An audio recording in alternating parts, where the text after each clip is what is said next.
yang Allah sudah limpahkan kepada kita yang tidak akan mampu kita rinci satu demi satu. Dan ketika kita melihat Allah, mengingat nikmat-nikmatnya, maka kita tentunya mengharuskan, mewajibkan dan memberikan konsekuensi kepada kita untuk berusaha mensyukuri setiap nikmat yang Allah berikan kepada kita. Dan kehidupan kita tidak akan lepas dari perkara tersebut. Nikmat yang beri yang perlu disyukuri, ujian yang Allah beri yang perlu disabari, dan dosa yang kita lakukan yang perlu ditaubati. Kemudian salawat dan salam semoga senantiasa terlimpah curahkan kepada Nabi kita Muhammad sallallahu alaihi wa ala alihi wasallam. Para hadirin hadirat ikhwan akhwat, Bapak Ibu, a'azzani Allah wa iyyakum ajma'in. Insyaallah di sore hari ini kita akan membahas sebuah judul kajian yang insyaallah ini semuanya akan bermanfaat untuk kita semuanya, khususnya bagi kami penyampai pribadi kami dan untuk umumnya kepada para hadirin dan hadirat sekalian. Tema ini diambil dari ungkapan Al-Imam Ibnu Qayyim rahimahullahu taala dalam kitabnya Ad-Da'u wad Dawa. Ketika beliau menyampaikan solusi bagi setiap akal pikiran hamba Allah Subhanahu wa taala, yang seringkali akal pikiran kita ini terarah kepada yang negatif. Akal pikiran ini terarah kepada yang tidak baik. Maka Al-Imam Ibnu Qayyim rahimahullah taala beliau menyebutkan beberapa poin agar akal pikiran kita terarah kepada perkara-perkara yang baik. Ikhwatul iman azza wa jalla ajma'in. Kita semua yakin bahwasanya manusia Allah ciptakan dengan sebaik-baik rupa. Sebagaimana Allah mengatakan di dalam surat At-Tin, laqad khalaqnal insana fi ahsani taqwim. Sungguh kami telah menciptakan manusia dengan sebaik-baik bentuk, itu kata Allah Subhanahu wa taala. Dan di antara perkara yang paling terbaik yang ada pada jasad manusia, pada penciptaan manusia, apa itu? Anggota tubuh yang paling baik yang membedakan antara manusia dengan yang lainnya apa? Akal. Allah jadikan akal bagi manusia untuk berpikir. Allah jadikan akal bagi manusia untuk bisa membedakan. Allah jadikan akal bagi manusia untuk memilih. Disitulah letak kemuliaan yang Allah berikan kepada setiap manusia. Maka dari itu seringkali Allah Subhanahu wa taala memuji dan juga bertanya, memuji bagi orang-orang yang menggunakan akal pikirannya dalam perkara yang baik. Makanya contohnya Allah mengatakan dalam banyak ayat, "Fattaquni ya ulil albab." Bertakwalah kepadaku wahai orang-orang yang memiliki akal sehat.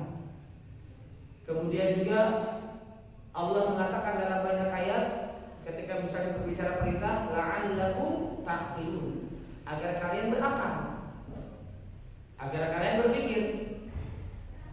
Allah juga mengatakan contohnya di dalam surat Al-Imran, orang-orang yang berzikir ketika dalam keadaan berdiri, berzikir dalam keadaan duduk, berzikir dalam keadaan berbaring. Siapa mereka? Siapa mereka kata Allah? Alladzina yadhkurunallaha qiyaman wa qu'udan wa 'ala junubihim. Yang mereka senantiasa berzikir. Siapa kata Allah di ayat sebelumnya? Allah mengatakan inna fi dzalika laayatin liulil albab. Orang berpikir pada perkara tersebut ada tanda-tanda kebesaran Allah bagi orang yang punya akal. Dan setiap manusia punya akal. Hanya saja apakah akal tersebut digunakan untuk memikirkan yang baik? Apakah akal tersebut digunakan untuk memikirkan yang bermanfaat? Apakah akal tersebut digunakan untuk perkara yang mulia atau justru sebaliknya? Maka dari itu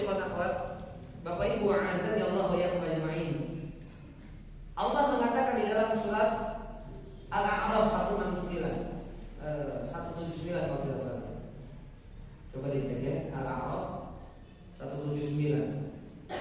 Allah mencela orang-orang yang punya akal, tapi akal yang tidak digunakan untuk memikirkan ayat-ayat Allah, tidak digunakan untuk merenungi ayat-ayat Allah Subhanahu wa ta'ala. Artinya Allah sudah anugerahkan akal, tapi kok akalnya tidak digunakan? Dan ini menjadi pertanda, kata Allah Subhanahu wa ta'ala, mereka sebagai penghuni-penghuni neraka. Allah mengatakan walaqad dharaqna li jahannama katsiran minal insi wal jin, minal jinni wal ins. Sungguh kami akan masukkan dari sebagian banyak golongan jin dan manusia ke dalam neraka jahanam. Dan di antara sifat yang Allah katakan apa? Lahum qulubun la ya'qiluna biha. Mereka punya hati, hatinya tidak digunakan untuk berpikir. Ya. Mereka punya mata, matanya tidak digunakan untuk melihat ayat-ayat Allah. Mereka punya pendengaran, pendengaran yang tidak digunakan untuk mendengar ayat-ayat Allah. Itu tanda orang masuk neraka. Nah, yang kita bicarakan adalah mereka punya hati, hatinya tidak digunakan untuk berpikir. Maka dari itu, ikhwatal iman, azza wa jalla wa yakum wa akhwatillah, rahimani wa rahimakumullah. Al-Imam Ibnu Qayyim mengatakan bahwasanya akal pikiran manusia yang paling bermanfaat, akal pikiran manusia yang paling mulia, akal manusia yang paling berarti adalah ketika akal pikiran mereka ditujukan untuk Allah dan untuk akhirat. Itu tema kita. Tujuan untuk Allah dan tujuan untuk akhirat. Dan mari kita muhasabah. Selama ini yang sering kita gunakan akal untuk apa? Makanya alhamdulillah ketika Allah berikan peluang kepada kita untuk menuju kajian, untuk menuju ilmu, berarti akalnya digunakan untuk apa? Memikirkan tentang Allah, memikirkan tentang ayat-ayat Allah, memikirkan tentang hadis-hadis Rasulullah Sallallahu Alaihi Wasallam. Dan ini merupakan sebuah bentuk kemuliaan. Allah mengatakan di dalam surat Ar-Rum di awal-awal Allah mengatakan ya'lamuna zahiran minal hayatid dunya. Jadi orang kafir itu mereka pandai pintar urusan dunia. Akalnya digunakan untuk apa? Karena mereka pikirkan bagaimana 5 tahun ke depan, bagaimana teknologi 10 tahun ke depan. Tidak salah. Tetapi kalau ternyata mereka lebih ahli dalam urusan dunia, tapi mereka tidak mengerti urusan agama, urusan akhirat mereka, itulah yang Allah cela. Ya, makanya jangan bangga ketika kita pandai urusan dunia, tapi kita jahil awam urusan akhirat. Ya, bahkan ini Allah katakan termasuk sifat dasar orang-orang yang merugi, orang-orang yang tercela. Bisa dibuka surat Ar-Rum. Mereka pandai, pintar, ahli urusan dunia. Wa hum 'anil akhirati hum ghafilun. Tapi urusan akhirat mereka enggak tahu. Dan Nabi kita sallallahu alaihi wasallam itu diutus di tengah-tengah umat untuk perkara apa? Dunia atau akhirat? Urusan akhirat. Bahkan beliau pernah salah perkara dunia ketika para sahabat Nabi sallallahu alaihi wasallam minta solusi karena kurmanya hasilnya nggak baik. Mungkin tahu hadisnya ya. Akhirnya datang kepada Rasulullah Shallallahu Alaihi Wasallam minta solusi. Ya Rasulullah, ini kurma gimana biar kualitasnya bagus? Kata Rasulullah dikawinkan. Ya, bahasanya apa bahasa Iba itu dikawinkan tahu ya? Dipadukan. Maka kemudian karena memang para sahabat itu sikap mereka selalu saminah wa ta'ah dikerjakan. Oke, dikerjakan. Tahunya gagal panen semuanya. Gagal panen. Datang ke Rasulullah bukan dalam rangka menyalahkan, tapi nanya, wahai Rasul, saran engkau kepada kami sudah dikerjakan, ternyata gagal panen. Ternyata hasilnya kurmanya makin jelek. Lalu apa kata Nabi? Antum a'lamu bi umuri dunyakum. Kalian kalau urusan dunia lebih tahu daripada saya. Kenapa urusan dunia nanya ke saya? Tidak ada. Gagal panen. Tapi ya lihat sahabat, urusan dunia aja saling nawar, apalagi urusan akhirat. Baik. Akal pikiran yang ditujukan untuk Allah dan akhirat itu akan kita bicarakan. Maka Imam Ibnu Qayyim rahimahullah taala beliau mengatakan bahwasanya akal pikiran yang ditujukan untuk Allah dan akal pikiran yang ditujukan untuk akhirat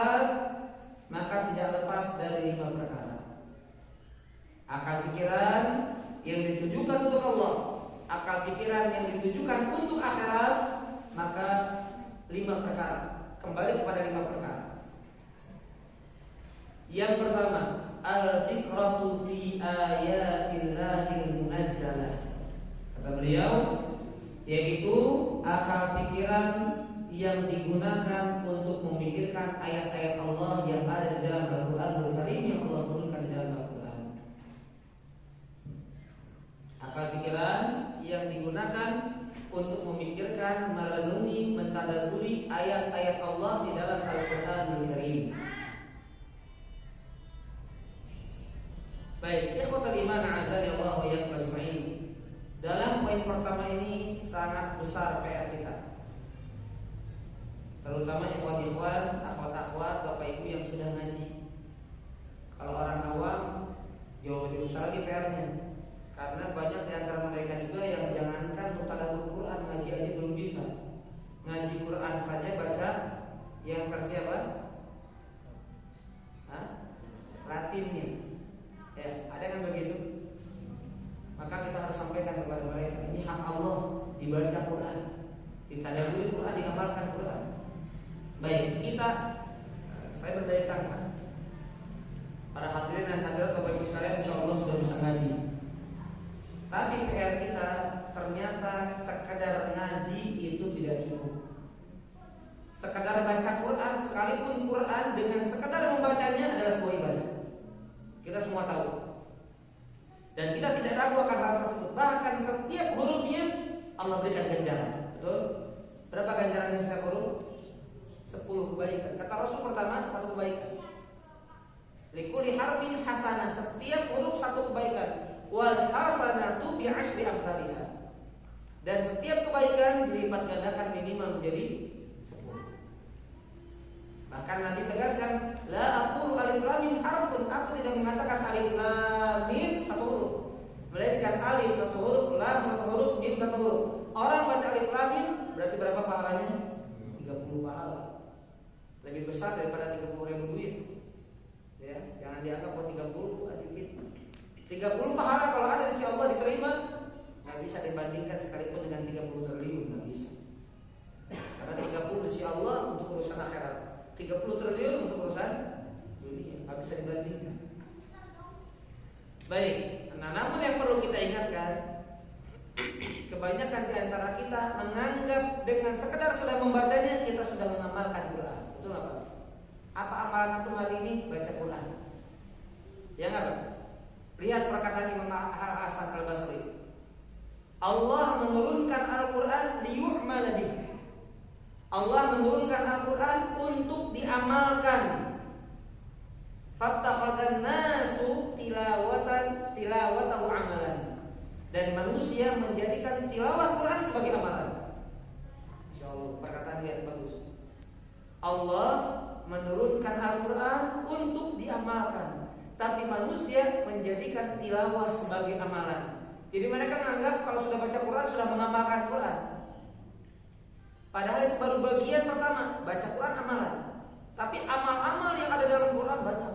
Salat, zakat, puasa, haji, berbuat adil, meninggalkan kezaliman dan seterusnya banyak. Nah, itu diamalkan. Dan seseorang yang ingin mengamalkan Quran tidak akan mungkin kecuali dengan dia mentadabburi Quran. Entah itu menghadiri pengajian, tafsir, tadabbur Quran, entah itu dia baca dalam tafsir Al-Quran, dia bisa baru mengamalkan. Kalau tanpa tadabbur Quran nggak bisa dia mengamalkan itu. Ada tafsir Al-Quranul Karim, karena Quran Karim butuh kepada tafsiran dan tadabbur. Maka dari itu yang pertama, seorang hamba hendaknya mengarahkan akal pikirannya untuk merenungi ayat-ayat Allah Subhanahu wa taala. Untuk mentadabburi ayat-ayat Allah Subhanahu wa taala. Baik, Bapak Ibu azza wa jalla,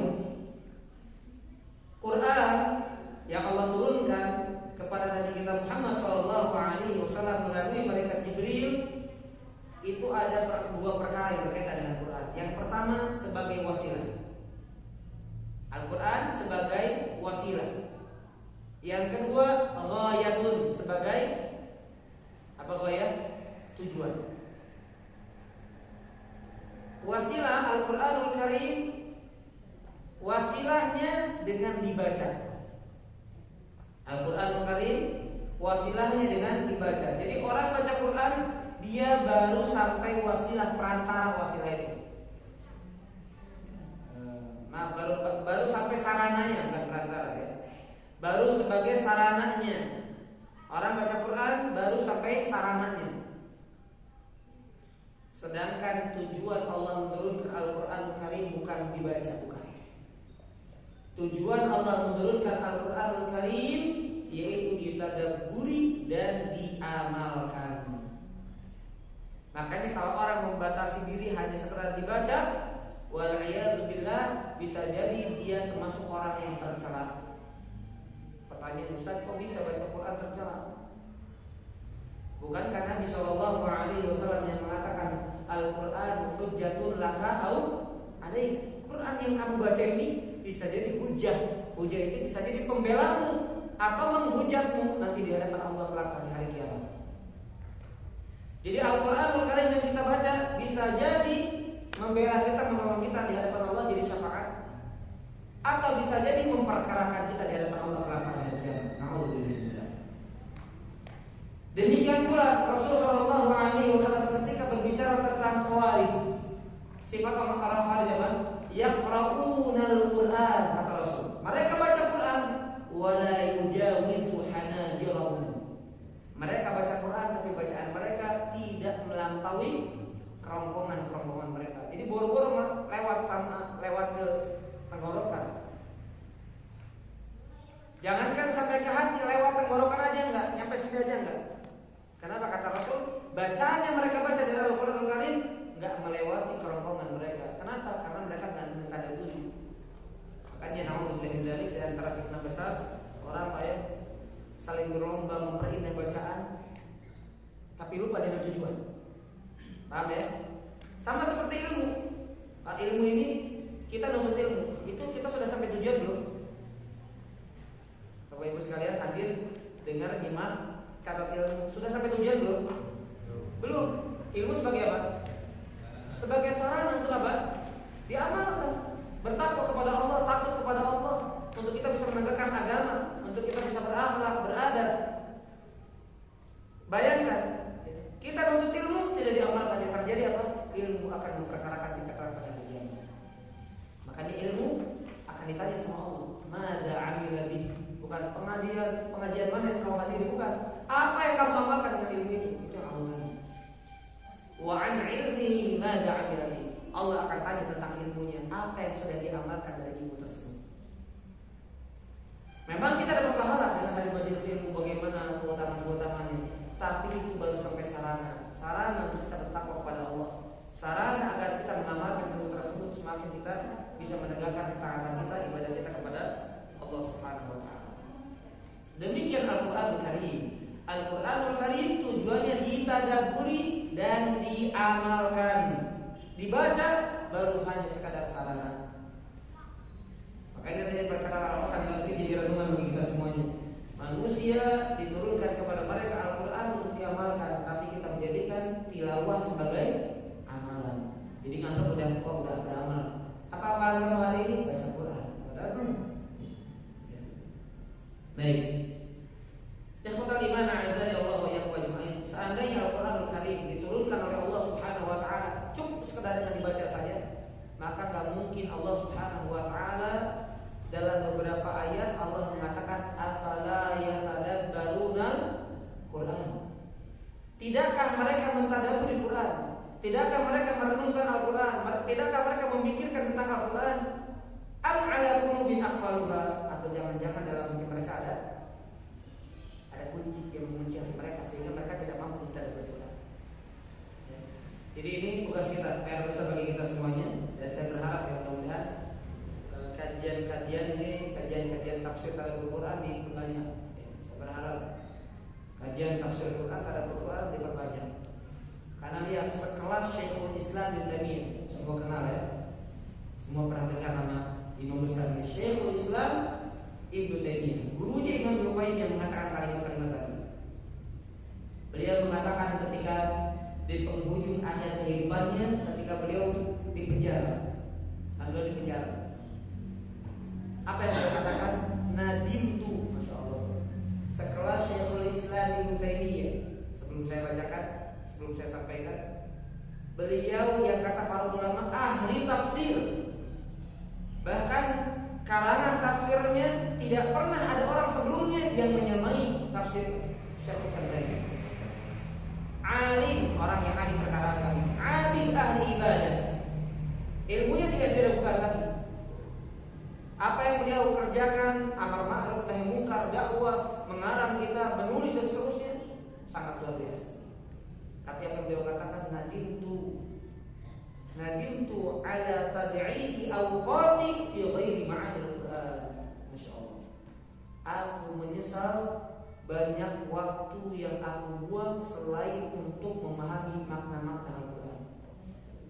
Jadi kata Syekhul Islam, aku menyesal gak banyak bergelut dalam bidang tafsir. Padahal tafsir beliau diakui, padahal ilmu agama beliau luar biasa luasnya. Ya. Tapi beliau mengatakan apa? Aku menyesal kenapa aku gak sibuk di dalam tadabbur Quran, tafsir Quran. Itu di akhir kehidupan beliau. Ya, maka dari kalimat yang disampaikan Syekhul Islam ini, apalagi kita tentu ya, yang tafsirannya kadang alif lasnya nggak tahu tafsirannya, baca tiap hari tuh alif las. Al-Fatihah disuruh apa faedah yang bisa petik dari surah Al-Fatihah, dibaca 17 hari sekali itu nggak tahu. Terus bagaimana kalau kita di hadapan Allah Subhanahu Wa Taala, hak Al-Quran bukan sudah tadabburi bagaimana?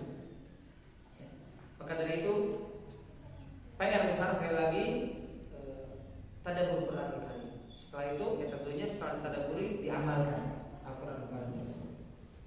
Baik, ini yang pertama. Kemudian yang kedua, Sultan Iman azza Allah wa yakum ajmain. Yang kedua yaitu pikiran yang digunakan untuk memikirkan tanda-tanda kebesaran Allah, ayat-ayat Allah di dalam alam semesta. Kalau tadi kan tanda-tanda ayat-ayat Allah di dalam Al-Quran. Sekarang tanda-tanda kebesaran Allah di alam semesta. Sama, dinamakan juga ayatillah, ayat-ayat Allah. Makanya sering diterjemahkan tanda-tanda kebesaran Allah. Nah, pikiran yang paling bermanfaat, pikiran yang paling selamat, pikiran yang ditujukan untuk Allah dan negeri akhirat, maka tidak lepas yang pertama tadi memikirkan ayat-ayat Allah, yang kedua memikirkan tentang makhluk-makhluk Allah yang ada di alam semesta.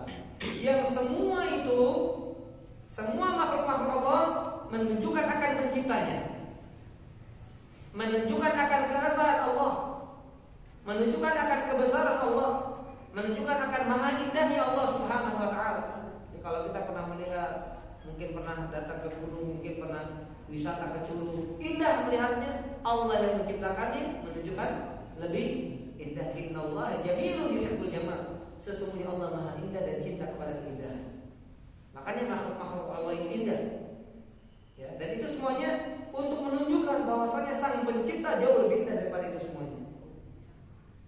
Jadi Allah Subhanahu Wa Taala menciptakan makhluk alam semesta ini sama, itu semuanya untuk memperkenalkan Allah Subhanahu Wa Taala. Jadi jangan dianggap tanpa tujuan, jangan. Penciptaan langit bumi silih bergantinya siang malam. Allah menciptakan langit tanpa tiang. Allah menghamparkan bumi, ya. Allah menjadikan lautan, Allah menjadikan gunung-gunung. Semuanya untuk menunjukkan, mengenalkan bahwasanya ada pencipta ini semuanya. Allah mengatakan di dalam surat At-Talaq ayat yang terakhir, Alladzi khalaqa sab'a samawati wa minal ardi mithlahunna. Allah yang menciptakan 7 lapis langit dan demikian pula 7 lapis bumi. Nah, jadi ayat ini di sini kata para ulama menunjukkan sebagaimana langit itu ada 7 lapis, bumi pun sama ada 7 lapis. Ya. Makanya innal abrara lafi na'im, ya maaf. Kalla inna kitabal abrar lafi 'illiyin. Jadi catatan amal orang-orang yang amal soleh itu berada di atas, ya. Itu kata para ulama di atas langit ke-7. Sedangkan catatan-catatan keburukan lafi sijil itu di bawah bumi yang ke-7. Ya, di bawah bumi yang ke-7. Apa kata Allah Subhanahu Wa Taala? Li ta'lamu. Allah menciptakan langit yang 7, Allah menciptakan bumi yang 7 li ta'lamu, agar kalian semuanya tahu annallaha ala kulli syai'in qadir. Jadi Allah ada tujuannya menciptakan itu semuanya agar kalian semuanya tahu bahwasanya Allah Maha Mampu atas segala sesuatu. Bumi kecil bagi Allah ciptakan. Langit kecil bagi kita luar biasa, bagi Allah kecil, perkara kecil. Innama amruhu idza arada syai'an an yaqula lahu kun fayakun. Nah, tapi pada kenyataannya saya ingin tanya, langit Allah ciptakan berapa lama? Berapa lama Allah ciptakan langit?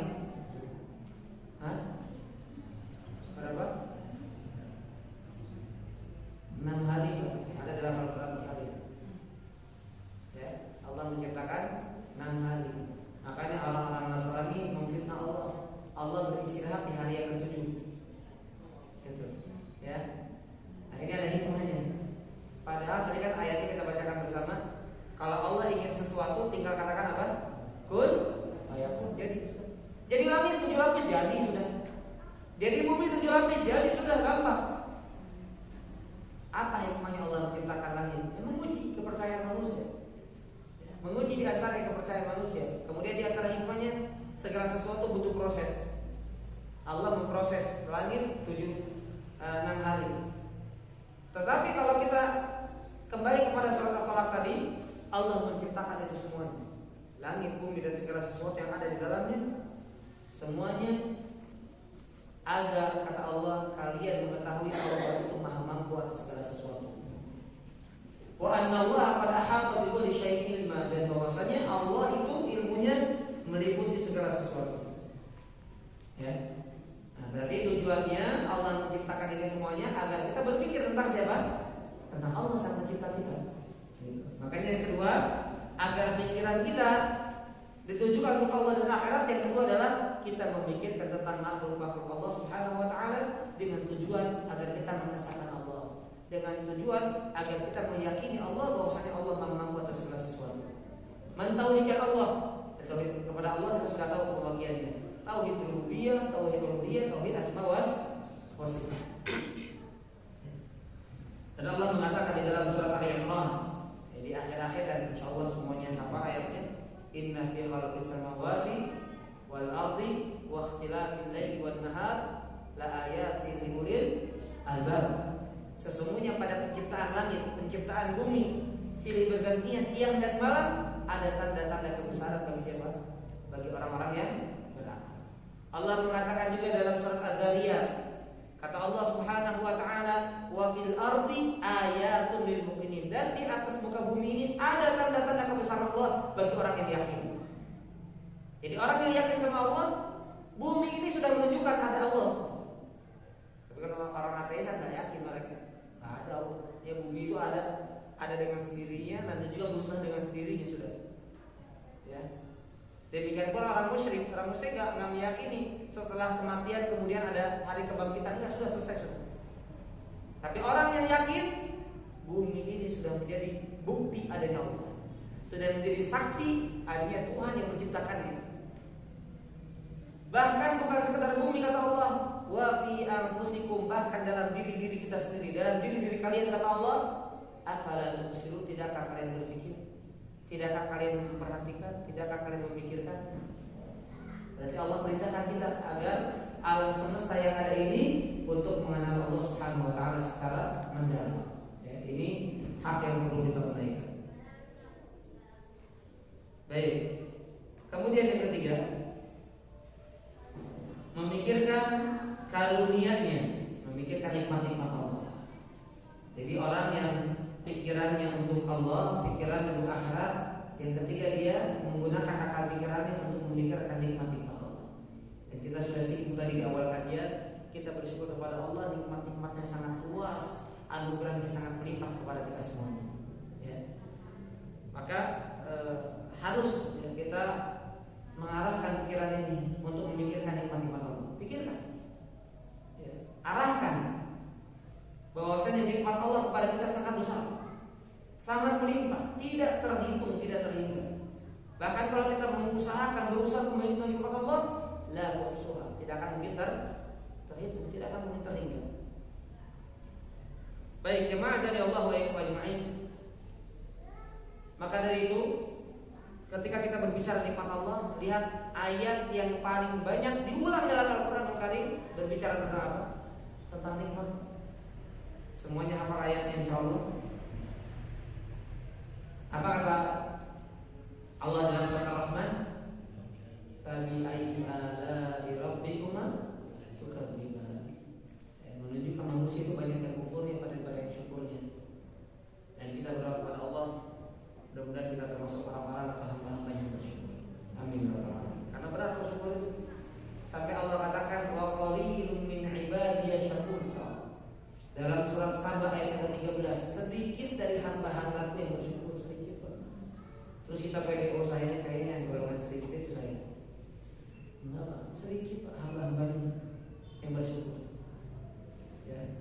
Maka kita berusaha untuk mengingat nikmat Allah untuk menghantarkan apa? Menghantarkan kita mensyukuri nikmat Allah tersebut. Ya khawatir iman azan ya Allah ya ajma'in. Tentang syukur kita kepada Allah Subhanahu wa taala yang Allah katakan di dalam surat Ar-Rahman, "Fabi ayyi ala'i rabbikuma tukadziban." Dan nikmat Tuhanmu yang manakah yang engkau dustakan? Karena memang banyak. Kalau kita mau jawab banyak ya Allah. Nikmat mana yang perlu disyukuri? Banyak ya Allah. Nikmat mata sering kita gunakan dalam perkara yang tidak baik, betul.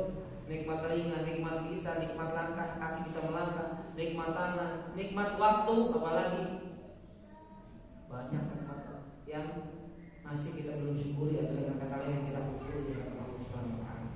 Maka yang ketiga ini di antara salah satu solusi agar kita bersyukur kepada Allah, memikirkan tentang nikmat Allah biar kita bersyukur.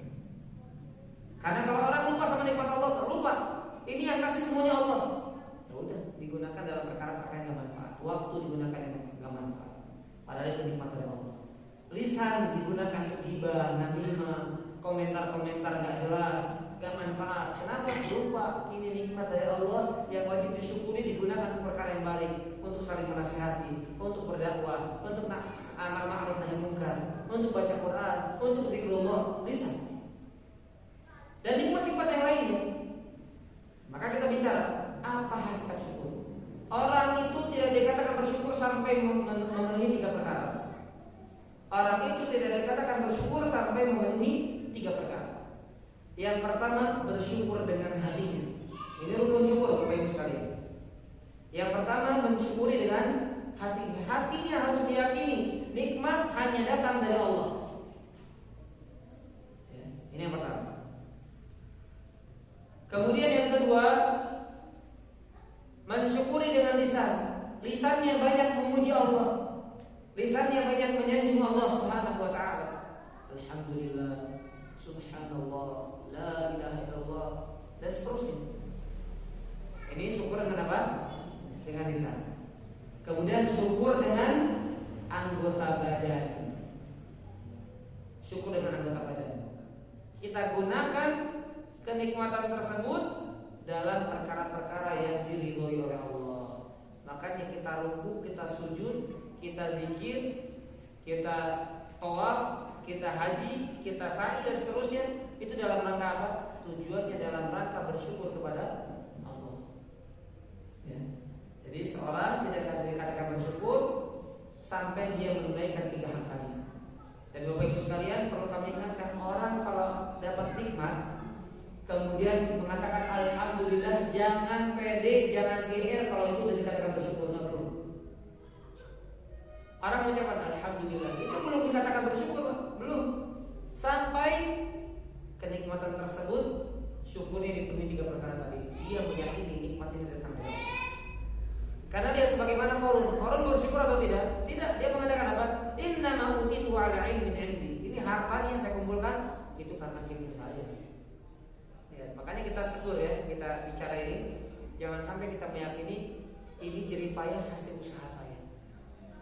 Bahkan kalimat tegasnya, hasil rezeki nggak ada kaitannya dengan usaha kita. Ya. Rezeki apa? Rezeki yang kita dapatkan itu nggak ada hubungannya sama usaha kita. Usaha sebagai sarana saja. Rezeki siapa yang nentuin? Allah. Bukan usaha kita yang nentukan, bukan. Pernah Allah berkata, usahamu, rezekimu tergantung usahamu. Nggak ada ayatnya. Yang ada tawakal kepada Allah, kan begitu. Makanya ada 2 pilihan, work hard itu bahasa Inggrisnya, atau pray hard, doa yang kuat atau kerja keras. Doa yang kuat. Orang kerja keras tapi nggak tawakal sama Allah, banyak orang yang susah karena dia lupa, dia mengandalkan usahanya sendiri. Dia menyandarkan ini hasil usaha sendiri, sama Allah ditegur. Lihat korun ditenggelamkan karena dia merasa harta yang dia miliki selama ini hasil usahanya, bukan atas izin Allah Subhanahu wa taala. Makanya kita nggak cukup dengan kata kita mengatakan alhamdulillah kemudian kita menjadi hamba yang bersyukur, sampai hati kita meyakini ini nikmat Allah yang datangkan kepada saya. Kemudian dia baru mengucapkan alhamdulillah. Kemudian nikmat yang dia dapatkan misalnya uang lah. Karena mungkin bagi kita mindsetnya nikmat yang paling nikmat ya uang, misalnya kalau urusan dunia. Misalnya kita dapat harta dari arah yang tidak disangka-sangka, dari arah yang tidak kita kira-kira. Kapan dikatakan bersyukur? Sampai uang tersebut digunakan dalam ketaatan. Paham ya? Coba sekarang gini, kita dapat harta, tapi harta tersebut digunakan dalam perkara yang haram. Sebelumnya kita mengatakan ini harta datang dari Allah, ini alhamdulillah. Tapi harta tersebut digunakan dalam perkara yang haram. Bersyukur atau tidak? Dikatakan bersyukur atau tidak? Enggak, dia meyakini bahwa hartanya datang dari Allah. Kemudian dia mengucapkan alhamdulillah. Tapi harta digunakan dalam perkara yang haram. Bersyukur atau tidak? Tidak bersyukur. Sampai 3 rukun ini terpenuhi, baru dikatakan bersyukur. Makanya syukur adalah perkara yang berat, tidak ringan. Nah, maka ini diantara poin solusinya kita memikirkan nikmat-nikmat Allah agar kita bersyukur kepada Allah Subhanahu wa taala. Semakin kita cinta sama Allah karena nikmat Allah begitu besar, begitu luas, begitu tercurah kepada kita semuanya, nggak bisa dibandingkan dengan pemberian siapapun kepada kita. Bahkan hatta pemberian orang tua kita kepada kita, hatta pemberian bos kita kepada kita, hatta pemberian orang yang paling berjasa dalam hidup kita kepada kita, itu semuanya atas izin siapa? Allah Subhanahu wa taala. Yang kita syukuri adalah Allah, bukan mereka. Kita berterima kasih, memang bersyukur dalam rangka berterima kasih. Tapi yang paling kita syukuri adalah zat yang menggerakkan hati mereka sehingga pemberiannya diarahkan kepada kita semua. Baik, ini yang ketiga. Yang keempat,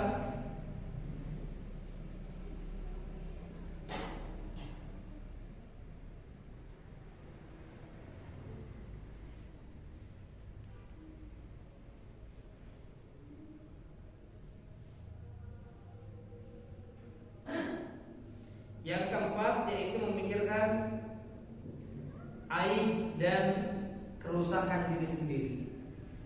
Memikirkan aib dan kerusakan diri sendiri. Jadi Bapak Ibu sekalian, kalau pikiran kita mikirin tentang akhirat, tentang Allah, ini Pak, 5 ini. Jadi antaranya kita bahas yang keempat ini adalah kalau ada di antara kita yang muhasabah, yang ingat sama dosa, ingat sama aib diri sendiri, berarti dia sedang memikirkan tentang Allah dan tentang akhiratnya. Dan dari 5 poin ini nggak ada memikirkan tentang dunia, memikirkan kapan ke depannya. Saya bukan mengatakan haram ya, bukan mengatakan terlarang. Boleh, silakan, sah-sah saja. Misalnya dalam 5 tahun ke depan saya harus seperti apa, perkembangan bisnis saya seperti apa, silakan, nggak haram itu. Apalagi ditujukan untuk perkara akhirat, diniatkan di jalan Allah Subhanahu wa taala untuk mencari nafkah, baik itu semuanya. Tapi memikirkan tentang Allah, memikirkan tentang akhirat, 5 poin ini. Yang keempat adalah memikirkan tentang aib diri, kesalahan-kesalahan diri sendiri. Apa manfaatnya? Manfaatnya adalah akan menghantarkan dia kepada istighfar dan taubat kepada Allah. Orang yang nggak ingat dosa, orang yang nggak ingat aib, gimana dia istighfar? Coba kita bahas. Yang sudah tahu dosa, ini dosa, apa yang kita ucapkan? Astagfirullah. Kenapa? Ingat itu dosa, ingat itu aib, ingat itu kesalahan. Tapi kalau orang nggak merasa dosa, nggak akan istighfar. Orang istighfar itu karena ingat dosa. Orang istighfar karena ingat aib. Orang istighfar karena ingat itu adalah sebuah kesalahan yang dilakukan. Maka orang yang memikirkan tentang dosa, orang yang memikirkan tentang aib sendiri, dia berarti memikirkan tentang Allah, memikirkan tentang akhiratnya nanti gimana nasibnya di akhirat. Dan Rasulullah SAW menjamin keselamatan bagi siapa saja yang banyak beristighfar kepada Allah. Sekali lagi, Kenapa banyak istighfar? Karena dia banyak memikirkan tentang aib dan dosanya. Rasul mengatakan di dalam hadis yang sahih, tuba liman wajada fi sahifatihi istighfar katsira. Beruntung orang yang mendapatkan catatan amalnya nanti, Pak, ketika dibuka lembaran demi lembarannya dipenuhi dengan kalimat istighfar. Kata Rasulullah, beruntung, Pak, barang siapa yang catatan amalannya dipenuhi dengan kalimat istighfar. Dan buktinya pembuahnya siapa? Rasul sendiri, Pak. Rasul yang dosanya sudah diampuni, yang akan datang aja sudah diampuni, Pak. Yang masa lalu apalagi? Yang akan datang sudah diampuni Rasul. Bagaimana sikap Rasul? Yastaghfirullah fi kulli yawmin mi'ata marrah. Beliau beristighfar kepada Allah, bertobat kepada Allah sehari 100 kali, Pak. Rasul, Pak. Kita kalau kita bukan dijamin ampunan, kita dan dipastikan kita pasti salah, kita pasti melakukan dosa. Ya nggak mungkin lepas dari kesalahan kita Bani Adam. Nggak istighfar, nggak tobat, lupa minta ampun sama Allah Subhanahu Wa Taala. Dan itu semuanya sebabnya apa? Karena lupa dengan aib diri sendiri. Kemudian di antara manfaat kita ingat dengan aib sendiri, kita nggak bakal ngorek-ngorek aib orang lain, Bapak Ibu sekalian. Karena dia sibuk dengan aib sendiri, bagaimana dia akan sibuk dengan aib orang lain? Nah biasanya orang yang suka ngorek kesalahan orang lain, dia lupa sama aib sendiri. Aib sendirinya udah banyak, harus ditaubati atau istighfari, malah sibuk ngurusin aib orang lain. Orang yang sibuk misalnya gibah sana, gibah sini, bikin majelis gibah sana sini, lupa sama aib sendiri. Dosa dia juga udah banyak. Ngapain nambah-nambah lagi dengan dosa gibah, dengan dosa namimah, dengan dosa menimbulkan prasangka yang buruk di hadapan orang lain dan seterusnya. Ya. Baik. Ya khawatir iman, a'azallahu wa iyyakum ajma'in. Memikirkan aib juga di antara manfaatnya adalah melembutkan hati.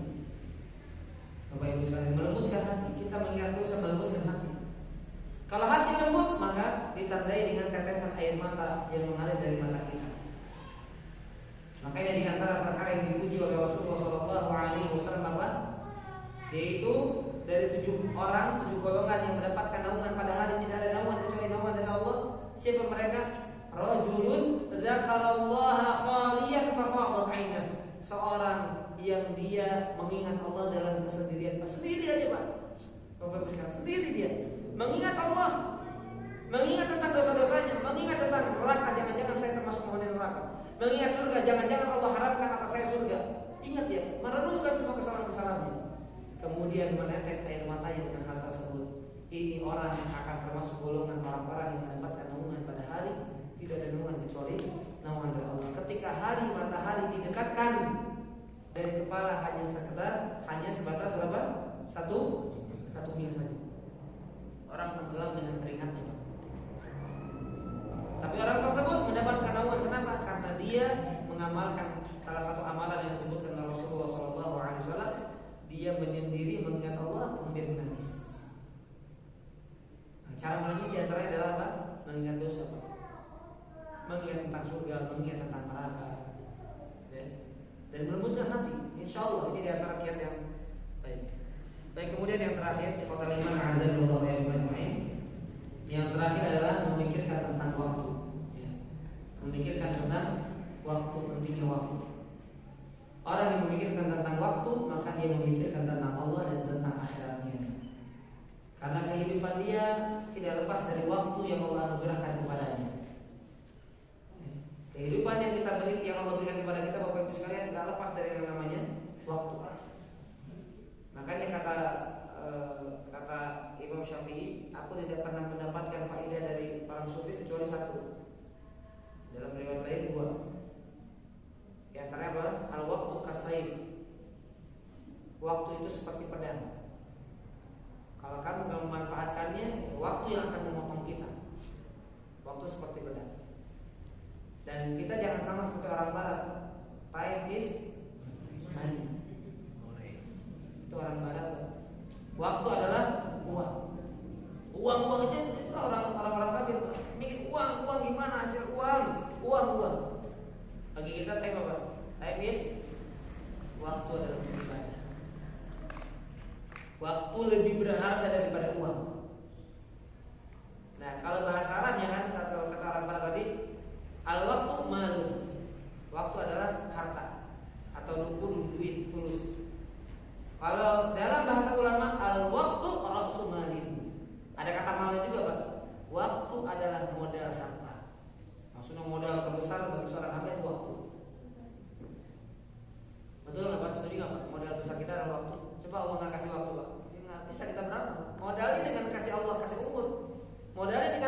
kehidupan, itu modalnya. Nah sekarang orang yang dikasih modal sama Allah tapi nggak bisa manfaatin modalnya, apa yang terjadi? Bangkrut. Makanya Allah katakan apa? Innal insana lafi khusr. Sebelumnya Allah mengatakan demi waktu sesungguhnya manusia bangkrut. Kenapa? Dikasih modal nggak bisa apa-apa dia bangkrut. Pasti itu Pak. Dan Allah katakan di sini umum, innal insan yastaghrib. Ini al-lil istighraq dalam bahasa Arab. Yang Ustaz Fajar, Ustaz lain ditanyakan al-lil istighraq. Alif lam yang menunjukkan keseluruhan tanpa pengecualian. Semua manusia, nggak ada kecuali. Mau yang soleh, yang alim pertama begitu. Manusia semuanya. Dari zaman dulu sampai zaman yang akan datang, semuanya begitu. Nah, baru dikecualikan di ayat berikutnya, illal ladzina amanu wa amilus shalihat dan seterusnya. Makanya jangan baca Quran kita salat, baca salat wal dhalin amin wal 'asr innal insana lafi khusr. Allah jangan mengatakan nabi rugi, semua rugi orang soleh rugi. Karena ayatnya terputus di situ, nggak boleh. Harus dilanjutkan. Illal ladzina amanu. Karena kita berarti kita baca dalil manusia rugi semuanya, nggak ada yang beruntung. Padahal Allah kecualikan, kecuali orang beriman, beramal soleh, saling mewasiati dalam kebenaran dan kesabaran. Jadi memikirkan tentang manfaat waktu, memikirkan tentang bagaimana kita menjadikan waktu kita bermanfaat, ini adalah akal pikiran orang-orang yang berakal, sehat. Dan ingat Bapak Ibu sekalian, saya mengingatkan diri pribadi, kita semuanya, umur usia kita sangat singkat. Dan Bapak Ibu semuanya yang tentunya usianya di atas saya, yang sudah 40, sudah 50, sudah bahkan 60, coba kalian tanya, kerasa nggak udah umur segitu? Nggak kerasa. Rata-rata bilang dulu dia nggak nyangka. Saya juga menganggapnya itu masih sweet 17 aja rasanya, 17 padahal udah nggak 17 lagi. Yang 40 juga saya tanya, Pak umur berapa? Sweet 17 juga bilangnya. Jadi yang 10 tahun di atas saya bilangnya 17 tahun, saya bilang 17 tahun juga. Karena begitu cepat waktu, begitu cepat berlalu, tak terasa. Dan kita semua harus sadar, semua waktu yang sudah kita lalui pasti akan ditanya sama Allah. Makanya banyak istighfar, makanya banyak taubat sama Allah bagi kita yang sudah banyak melalaikan waktu untuk selain Allah. Dan waktu ke depan kita masih bisa memperbaiki. Tidak ada kata terlambat. Allah masih memberikan kesempatan bagi kita. Tidak ada kata terlambat. Makanya di antara perkara yang bermanfaat yang kita kaji, memikirkan tentang apa yang harus saya kerjakan, apa yang harus saya perbuat dari umur sebagai modal besar yang Allah berikan kepada saya. Rasulullah SAW mengatakan di antara perkara yang Allah masih tanya atas kita semuanya apa? Tentang umurnya dihabiskan untuk apa? An umrihi fi ma'afna. Tentang umurnya dihabiskan untuk apa? Itu ditanya sama Allah. Wa an syababihi fi ma'abla. Tentang masa mudanya, capeknya, habisnya untuk apa masa mudanya ditanya sama Allah. Bapak Ibu yang sudah tidak muda lagi, yang ketika muda-mudinya sudah dilakukan atau diluangkan untuk perkara-perkara yang gak bermanfaat, kita semuanya bawa semua. Karena itu gak bisa kembali lagi. Maka hanya bisa ditutupi dengan apa? Tobat Pak, ada jalan lain. Kan udah berlalu. Kalau yang akan datang kan kita sudah bisa perbaiki. Kalau Allah kasih kesempatan. Yang lalu mau gimana? Kan sudah akan ditanya sama Allah. Bisa ditutupi dengan apa? Istighfar. Tobat kepada Allah. Karena Rasulullah mengatakan, at-ta'ibu minadz dzambi kama la dzanba lahu. Orang yang bertobat dari satu dosa, maka dia seperti orang yang pernah melakukan dosa. Jadi Bapak Ibu kalau tobat dan nasuha dari masa muda yang sudah dilakukan atau dibuat dalam perkara-perkara dosa, kalau tobat seolah-olah di masa mudanya nggak pernah melakukan dosa. Masya Allah. Jadi ada solusi, senantiasa ada solusi dari Rasulullah, dari syariat Islam, dari Allah dan Rasulnya Shallallahu Alaihi Wasallam. Baik. Kemudian di antara yang akan ditanyakan tentang ilmunya tadi sudah disinggung, ilmunya diamalkan untuk apa dan hartanya dapat dari mana, diperuntukkan untuk apa? 4 perkara ditanya oleh Allah Subhanahu wa taala. Baik Bapak Ibu sekalian, ikhwatul iman azza wa jalla, kami ringkas kajian kami ini. Jadi akal pikiran orang yang ditujukan untuk Allah dan Rasulnya, untuk Allah dan akhirat, maka tidak lepas dari 5 perkara. Yang pertama apa? Memikirkan ayat-ayat Allah, mentadabburi ayat Allah dalam Al-Quran. Yang kedua, memikirkan tentang alam semesta, ciptaan-ciptaan Allah Subhanahu wa taala. Yang ketiga, memikirkan tentang nikmat-nikmat Allah. Yang keempat, memikirkan tentang aib dan kesalahan-kesalahan diri. Yang kelima, memikirkan tentang pentingnya waktu. Barang siapa yang mengamalkan 5 ini, maka pikirannya untuk Allah dan pikiran untuk akhirat. Dan ini dikatakan oleh Imam Ibnu Qayyim dalam sebuah judul Bisikan Jiwa. Maksudnya apa? Syaitan itu nggak pernah lepas lah, membisikkan ke jiwa kita untuk melakukan keburukan. Nah maka kita bisikan ke jiwa tersebut untuk memikirkan yang bermanfaat. Jadi ketika syaitan membisikkan, dan kita pun membisikkan ke jiwa kita dengan salah satu dari dua perkara ini, maka bisikan syaitan biidznillah akan terbantahkan. Memikirkan misalnya kita memikirkan perkara dosa, langsung ambil Quran, tadabbur Quran. Itu salah satu solusinya. Atau memikirkan tentang syukur kepada Allah, nikmat-nikmat Allah Subhanahu wa taala dan perkara-perkara yang lima tadi. Wallahu a'lam bishawab. Demikian barangkali yang dapat kami sampaikan. Silakan kalau ada pertanyaan sebelum kami tutup. Kami persilakan. Wallahu a'lam bishawab.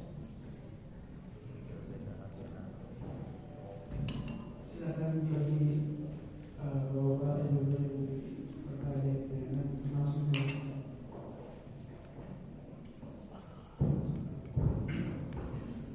Tentang istighfar, kadang kita membaca istighfar dalam keadaan tidak fokus, itu gimana? Mari masih terima. Kalau istighfar, tapi dalam keadaan Tidak fokus dan sambil lisan istighfar, pikiran kemana gitu ya? Ya Allah a'lam bishawab. Insyaallah semua zikrullah manfaat. Tapi tentunya zikir yang paling manfaat, ibadah yang paling manfaat adalah ibadah yang khusyuk. Ya, jadi bisa nggak Pak kita sambil berkegiatan istighfar sambil memikirkan dosa? Bisa nggak? Bisa sebetulnya. Nah, jadi sesuatu yang muncul dari lisan dan itu selaras dengan apa yang dipikirkan dalam hati itu jauh lebih manfaat. Tapi kalau misalnya kita istighfar, subhanallah, tapi hati kemana-mana, misalnya hati nggak fokus dengan kalimat itu, insya Allah masih manfaat karena masuk zikir. Hanya saja tadi yang lebih manfaat adalah ketika khusyuk. Sekarang ini orang ngomong sana kemari diganti dengan kalimat-kalimat zikir, jauh lebih manfaat kalau kita bandingkan dengan perkara ini. Tapi kalau dibandingkan dengan perkara yang lebih mendalam, yang lebih bermanfaat adalah zikir adalah sebuah ibadah. Ibadah yang terbaik adalah ibadah yang dibarengi dengan khusyuk. Allahu a'lam. Ya. Ada lagi yang lain silakan.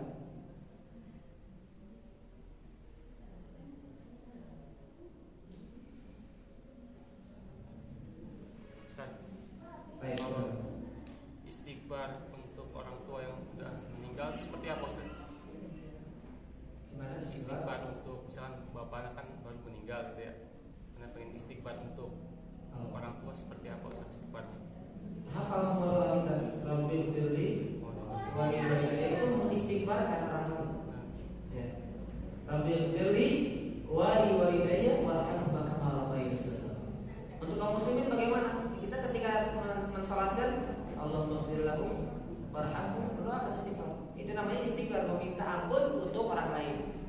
Nah, makanya kata para ulama, masya Allah ya, Bapak Ibu sekalian perhatikan, doa Rabbil firli wa walidayya di dalamnya terkandung 3 ibadah. Masya Allah. Dalam kita berdoa Rabbil firli wa walidayya warhamhum kama rabbayani shaghira, ada 3 ibadah langsung yang kita dapatkan dalam kita berdoa dengan doa tersebut. Ada yang tahu apa saja?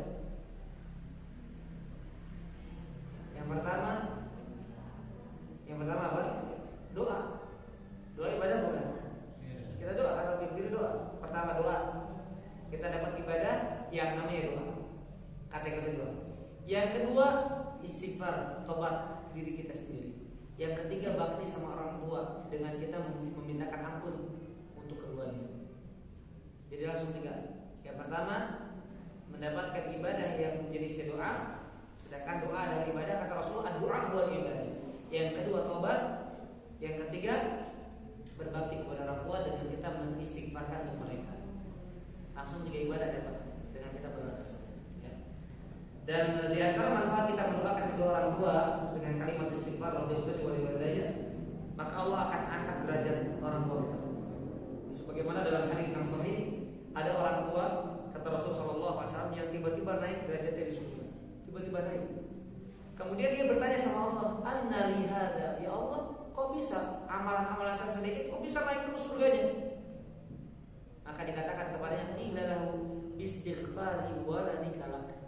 Karena anakmu, antum enggak sadar anakmu memintakan ampun untukmu. Masya Allah.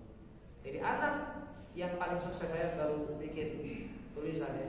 Anak yang paling sukses bukan anak yang dapat Dr. LC, MA, doktor, bukan. Yang berbanyak dengan berbagai macam ijazahnya, bukan. Tapi anak yang mengangkat kedua tangan yang mengatakan Rabbil firli wali lagi, senantiasa mendoakan kita. Makanya ajarkan anak-anak, nah jangan lupa doakan bapak ibu. Nah jangan lupa